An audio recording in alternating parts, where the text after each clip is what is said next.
Okay, so we're gonna read a book called Roanoke, the Lost Colony, and we're gonna write a letter as if the settlers were still alive, and we're gonna write it like we're writing it to England. We're gonna tell them what happened, just Okay. based off this book and what you think happened. Okay? So, Roanoke, the Lost Colony, an unsolved mystery from history.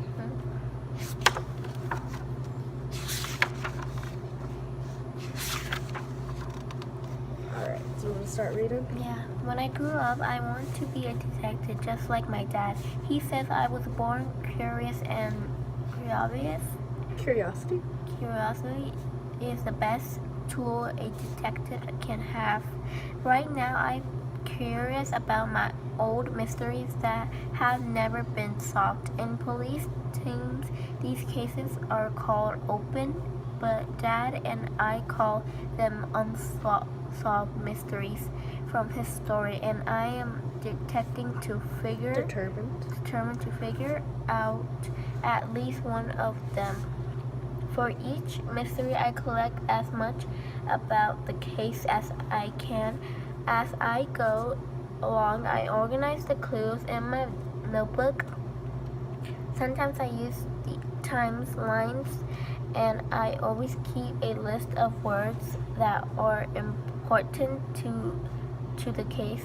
Roanoke, the Lost Colony, is about a group of England people who came to America continent in the 1500s. It began they new settlers. They all disappeared, though lots of people had ideas or theories about impossible to solve. What might have happened? No one is sure. My dad says no mystery is impossible to solve as long as you have enough clues. This is how the story goes. Alright, I'll read this page, okay? The word Roanoke comes from the Roanoke people, an Algonquin tribe that lived in the area.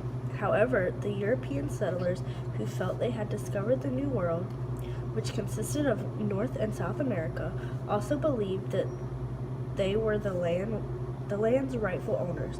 Without regard for the natives' rights to the land, they considered it part of Virginia and claimed it for their own. Today, that piece of coastline is part of North Carolina. Do you want to point and read like I'm doing? Just helps a little bit. Okay? Okay. I'm going to read it? Yeah. In the year 1587, England and Spain were at war. At major battleground was the New World. Along the east coast forts there were